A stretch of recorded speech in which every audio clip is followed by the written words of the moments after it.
اب ذرا سوچو تو صحیح، جو نبی پیدا ہوتے ہی آمینہ رضی اللہ تعالی عنہا فرماتی ہے کہ میرے نبی پیدا ہوئے، میں سوئی ہوں، میں نے دیکھا جو ہی میرے نبی پیدا ہوئے دنیا میں ولادت تشریف لائے، اپنے سجدے کو اسی وقت ترنت اپنے سر کو سجدے میں رکھا، اور جب میں غور سے سنی تو میرے نبی کے لبوں پہ یہ صدا تھی کہ رب ہب لی امتی، رب ہب لی امتی، یا اللہ تو میری امت کو بخش دے، یا اللہ تو میرے امت کو بخش دینا۔ جو نبی پیدا ہوتے ہی اپنے امت کو جہنم میں نہ جانے دے، وہ اپنے ماں باپ کو جہنم میں کیسے جانے دے سکتا؟ آئیے میں آپ کو ایک اور واضح طور پر سمجھانے کی کوشش کروں گا۔ حضرت جبرائیل علیہ السلام آئے، حضرت جبرائیل علیہ السلام میرے نبی کے بارگاہ میں آئے، آنے کے بعد جب میرے نبی کے بارگاہ میں تشریف لائے تو میرے نبی نے دیکھا کہ جبرائیل چہرہ اتنا مایوس کیوں، غمگین کیوں، وجہ کیا ہے؟ کہا میرے یا رسول اللہ،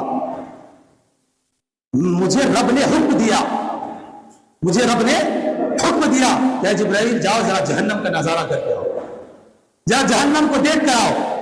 یا رسول اللہ میں دیکھنے کے لیے گیا تو جہنم میں 7 درجے ہیں، ٹوٹل کتنے درجے ہیں؟ 7 درجے ہیں۔ کافر کہا یا رسول اللہ جب میں جہنم میں گیا اور پھر میں نے جو میں نے سنا بہت حیرت والی بات ہے، بہت حیرت کن والی بات ہے، اس لیے پریشان ہوں، اس لیے چہرہ میرا ایسا ہے۔ کہا جبرائیل ذرا مجھے بھی تو بتاؤ جہنم کی حالات کیا ہے، جبرائیل ذرا مجھے بھی بتاؤ جہنم کی کیا حالات ہے۔ تو جبرائیل علیہ السلام عرض کرتے یا رسول اللہ صلی اللہ تعالی وسلم جو میں نے سنا وہ یہ ہے کہ جہنم کے سب سے نچلے والے حصے میں، سب سے نچلے والے حصے میں منافقوں کو رکھا جائے گا، منافقوں کو رکھا جائے گا۔ اب میں اس کی تفسیر نہیں بتاؤں گا، پھر کبھی موقع ملے گا، اتنا وقت نہیں ہے، پھر میں اپنی بات مکمل نہیں کر پاؤں گا، ٹھیک ہے۔ سب سے پہلے حصے میں، پہلے درجے میں منافقوں کو رکھا جائے گا، کافر دوسرے حصے میں یا رسول اللہ مشرکوں کو رکھا جائے گا۔ پہلے حصے میں منافقوں کو رکھا جائے گا، دوسرے حصے میں مشرکوں کو رکھا جائے گا۔ میں ان کا ترجمہ آپ کو پھر بتا دوں گا کہ منافق کسے کہتے ہیں، مشرک کسے کہتے ہیں، ہر کسی کی بات بتا دوں گا۔ پھر تیسرے درجے میں کون ہے یا رسول اللہ؟ تیسرے درجے میں جو ہوں گے وہ آتش بوجھنے والوں کو، آگ بوجھنے والوں کو۔ پھر چوتھے درجے میں کہا یا رسول اللہ، چوتھے درجے میں جو ہوں گے وہ بت پوج کرنے والوں کو، بتوں کو پوجنے والوں کو۔ پانچویں درجے میں کہا یا رسول اللہ جس نے چاند کو پوجا ہوگا۔ چھٹویں درجے میں کہا یا رسول اللہ یہودیوں کو رکھا جائے گا۔ ساتویں درجے میں حضرت جبرائیل خاموش ہو گئے تھوڑی دیر کے لیے، جبرائیل بولتے کیوں نہیں؟ لیکن حضرت جبرائیل نے کچھ نہیں کہا جبرائیل کچھ تو بولو، میں پریشان ہو رہا ہوں۔ کہا یا رسول اللہ کیا کہوں، میری لب آپ کے سامنے کھل رہے ہیں، پیر تھرتھرا رہے ہیں۔ کہا جبرائیل مجھ پر حق کھاؤ، کچھ تو بول دو، کیا آخری درجے میں جہنم سے کون ہوگا؟ جبرائیل ڈر کے مارے کہا یا رسول اللہ وہ آپ کی امت کے گناہگار، وہ آپ کی امت کے گناہگار ہوں گے۔ قسم خدا کی اتنا سننا تھا میرے نبی نے اپنے کمرے حجرے کا دروازہ بند کیا، کہا جبرائیل جاؤ، چلے جاؤ۔ اب یہاں آگے روایت کہتی ہے، کہا جاتا ہے، لکھا جاتا ہے کہ میرے نبی اپنے دروازے کو بند کیے اور سجدے میں سر کو رکھ دیا۔ پورا دن گزر گیا، عصر کا وقت آیا، میرے نبی باہر اپنے حجرے کو اندر باہر آئے، نماز پڑھے، پھر ترنت گھس گئے، کسی سے حق کلام نہ ہوا۔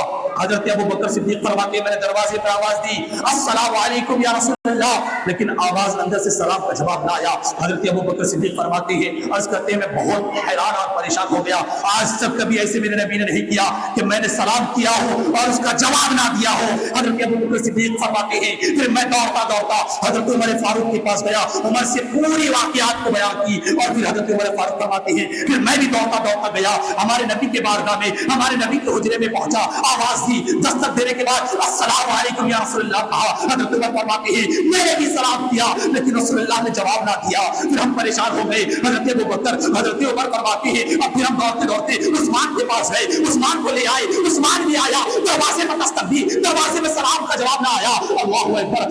تینوں فرماتے ہیں کہ ہم سب مل کر کے حضرت علی کے بارگاہ میں گئے، حضرت علی سے سب ساری کیفیت کو بیان کیا، سارے ماجرے کو بتایا، سارے واقعات کو پیش کیا۔ حضرت علی عرض کرتے ہیں، حضرت علی فرماتے ہیں جب تم تینوں مجھ سے بڑے ہو تمہاری بات سنی نہیں گئی، میری بات کہاں سنی جائے گی؟ حضرت علی فرماتے ہیں ایک ہے جن کی بات کو ہمارے نبی سنیں گے، ہر حالت میں سنیں گے۔ کہا کون؟ کہا کون؟ کہا ان کی پیاری بیٹی، لاڈلی بیٹی سیدہ فاطمہ الزہرا رضی اللہ تعالی عنہا۔ کہا چلو۔ اللہ اکبر۔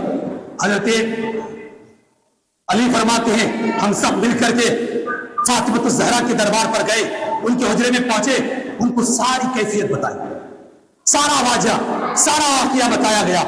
اللہ اکبر۔ حضرت فاطمہ رضی اللہ تعالی عنہا دوڑتی دوڑتی مسجد نبوی پہنچتے ہیں، اور پہنچنے کے بعد دروازے پہ آواز دیتی ہے، ایک مرتبہ کہتی ہے ابا جان السلام علیکم ورحمۃ اللہ وبرکاتہ، یا رسول اللہ السلام علیکم ورحمۃ اللہ وبرکاتہ۔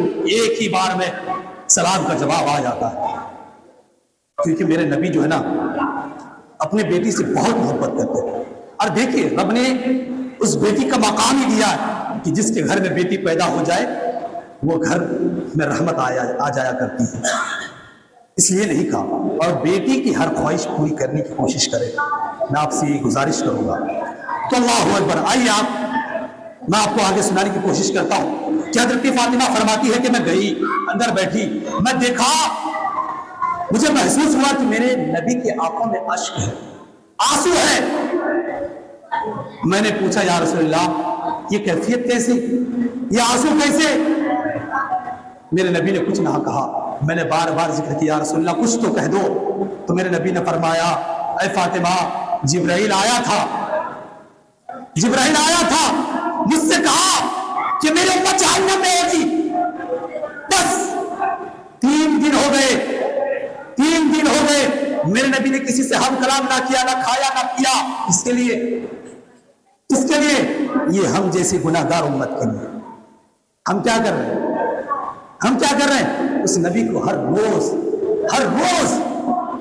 اس کی بد کلامی کر رہے ہیں، ان کی بے عزتی کر رہے ہیں، ان کی بد اخلاقی کر رہے ہیں۔ کیسے مجھے بتا دو آپ میں سے کوئی ہو جو نبی کی ہر سنت پر عمل کرتا ہو۔ اتنا چھوڑو جو رب نے فرض کیا کہ 5 وقت کی نماز آ کر پڑھ لو، کسی نے پڑھی؟ پھر کیسے کہیں گے ہم نبی کے ماننے والے؟ صرف عید میلاد النبی میں جھنڈا اٹھا کر کے گلیوں میں پھرنے سے عشق رسول والے نہیں ہو جاتے، محبت رسول والے نہیں ہو جاتے۔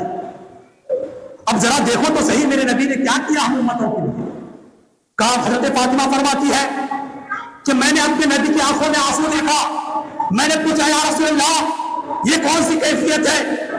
تو میرے نبی نے فرمایا کہ جبرائیل آئے تھے، مجھ سے کہا کہ یا رسول اللہ آپ کی امت جہنم میں ہوگا۔ بس میں رب کے بارگاہ میں جھک گیا، رب کے بارگاہ میں جھک گیا۔ اب جب تک میرا رب میری امت کو بخش نہیں دے گا تب تک میں اپنے سجدے کو سر سے نہیں اٹھاؤں گا، اپنے سجدے کو سر سے نہیں اٹھاؤں گا۔ اللہ اکبر۔ حضرت جبرائیل جب یہ کہہ کر گئے، اتنے میں حضرت جبرائیل پھر تشریف لائے اور کہا وَلَا سَوْفَ يُعْطِيكَ رَبُّكَ فَتَرْضَىٰ، وَلَا سَوْفَ يُعْطِيكَ رَبُّكَ فَتَرْضَىٰ۔ میرے محبوب اللہ تمہیں اتنا عطا کرے گا، اتنا عطا کرے گا کہ تم راضی ہو جاؤ گے۔ اتنا سننا تھا اور کہا اے فاطمہ اب سن میری بات کو، جب تک جہنم میں ایک بھی میری امت باقی رہ جائے گا تب تک میں ماننے والا نہیں، تب تک میں نہیں ماننے والا۔ ذرا سوچو تو صحیح، وہ نبی جو نبی پیدا ہوتے ہی اپنے امت کو یاد کرے، وہ نبی جو 3 دن تک کھانا نہ کر کے اپنے امت کے لیے بخشوانے کی دعا کرے اور یہ کہے کہ اب مجھ پر رب تبارک و تعالیٰ نے قرآن کی آیت نازل کی وَلَا سَوْفَ يُعْطِيكَ رَبُّكَ فَتَرْضَىٰ، مطلب اے محبوب تو جب تک راضی نہیں ہوگا تب تک میں تمہاری ہر بات کو مانتا رہوں گا۔ اور میرے نبی نے کیا کہا کہ میں تب تک راضی نہیں ہوں گا